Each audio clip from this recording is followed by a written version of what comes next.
l'association donc Santé Libre qui a lancé l'appel du 9 janvier et dont certains d'entre vous ont eu connaissance. Aujourd'hui, les groupes de travail ont beaucoup avancé et nous allons vous communiquer un certain nombre de résultats de ces différents groupes de travail. Vous saviez que nous avions une dizaine d'objectifs. Le premier était la création d'un comité scientifique indépendant. Ce premier travail a bien avancé et nous avons commencé à définir le cadre de fonctionnement de ce comité scientifique indépendant. Vous allez voir sur la projection le mode un petit peu d'organisation de ce conseil scientifique indépendant. Et dans la prochaine conférence de presse que nous réaliserons, ce comité scientifique se présentera en détail ainsi que ses objectifs. Il est important de souligner qu'aucun des membres de ce conseil scientifique ont des conflits d'intérêts, non de conflits d'intérêts. Donc pour le conseil scientifique, il va s'adresser à 3 groupes de personnes. Tout d'abord, les autorités, puisqu'il va faire bien entendu des recommandations. Ensuite, nous avons également des messages qui vont être adressés aux praticiens dans leur ensemble, directement, et puis des messages qui vont être adressés au grand public. Le conseil scientifique va se nourrir de différentes informations et du travail qui va être réalisé par les différents groupes que la coordination a constitués, avec différentes cellules, comme vous pourrez le voir sur ce schéma. Les résultats de ces productions seront donc mis en valeur. Donc pour aujourd'hui, on va s'arrêter là sur le conseil scientifique indépendant. La description du fonctionnement a fait l'objet d'un document qui est au format PDF, et tous les documents PDF que nous allons vous présenter, ou on va vous présenter des extraits aujourd'hui, vont être mis en ligne et seront à votre disposition, et on vous encourage bien sûr à les diffuser et à communiquer sur ce sujet.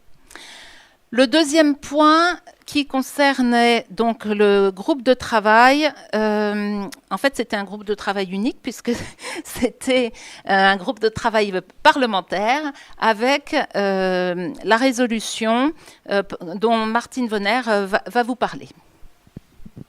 Merci beaucoup. Bonjour à toutes et à tous. Je reprécise aussi devant vous, je l'avais déjà fait la dernière fois, que je n'ai absolument aucun lien ni conflit d'intérêt avec une quelconque société pharmaceutique, ni avec une quelconque autre société. Donc cette proposition de résolution, je l'avais annoncée début janvier. Elle consiste en quoi? Elle consiste en demander très clairement au gouvernement de faire marche arrière sur l'état d'urgence sanitaire.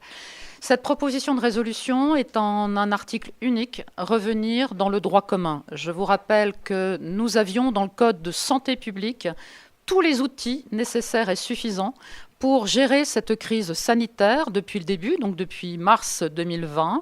Et nous avons été contraints, les parlementaires, de débattre autour de l'état d'urgence sanitaire, puisque nous sommes toujours et encore dans cette période d'exception. Ma proposition de résolution a été signée par plusieurs parlementaires de façon transpartisane. Elle est aujourd'hui sur le site de l'Assemblée nationale. Vous pouvez en prendre connaissance et surtout, nous attendons une date pour pouvoir l'examiner en séance publique, donc dans l'hémicycle. Merci. Donc nous lançons bien sûr un appel à tous les parlementaires et surtout au groupe Liberté et Territoires de passer en priorité cette résolution dans la prochaine niche, puisque nous considérons qu'il y a urgence à traiter ce sujet. Troisième point. Nous avons donc un groupe de travail qui a énormément avancé sur tous les aspects stratégie thérapeutique. Alors, je vais passer la parole au docteur Claire Delval et à Claude Escarguel. j'insiste pour dire que nous présentons en fait l'expérience clinique de médecins de terrain et des différents médecins donc de tous les collectifs qui sont regroupés. C'est extrêmement important d'en avoir conscience parce qu'on parle de choses que l'on connaît et on partage avec vous nos expériences.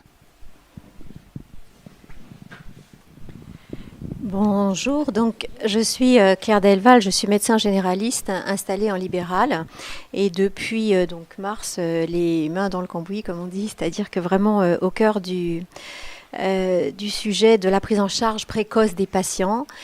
Je n'ai pas effectivement de conflit d'intérêt avec aucun lien avec l'industrie.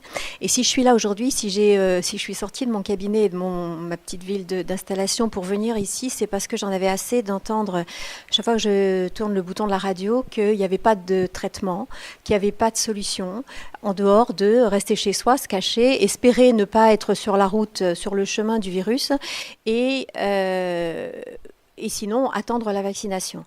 C'est tout le contraire de ce que je vis au quotidien dans mon cabinet. Depuis longtemps, je suis engagée sur les traitements de terrain et ça fait toute la différence. Et on était surpris de l'évolution extrêmement favorable de certains patients qui étaient pourtant porteurs des facteurs de risque de complications qu'on connaît aujourd'hui. Donc, cette notion de terrain est très importante et la notion de prévention est très importante. Donc, dans ce groupe de travail, on a voulu pas uniquement parler des traitements précoces, donc Claude va vous détailler les traitements précoces, mais aussi de rappeler ce qu'on pouvait faire en prévention.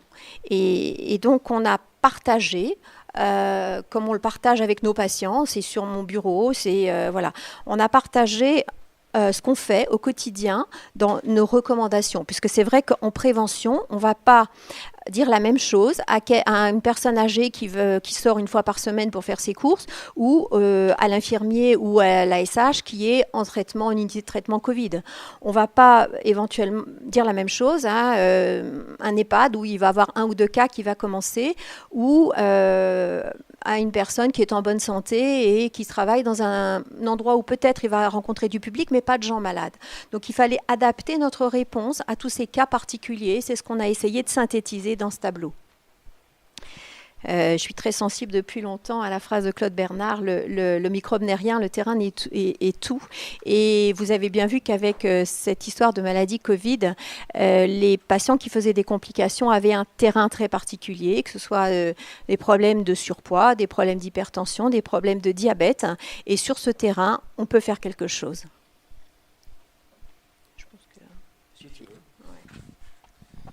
Merci Claire, je me présente, Claude Escarguel, microbiologiste, ancien hospitalier, ancien président du syndicat des praticiens des hôpitaux généraux.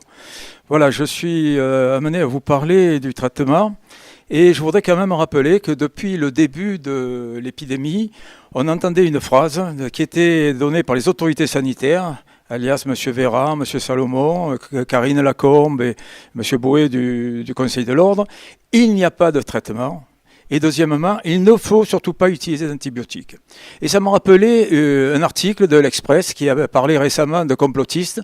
Qu'est-ce qu'un complotiste? C'est quelqu'un qui affirme des choses sur des croyances sans jamais les avoir démontrées.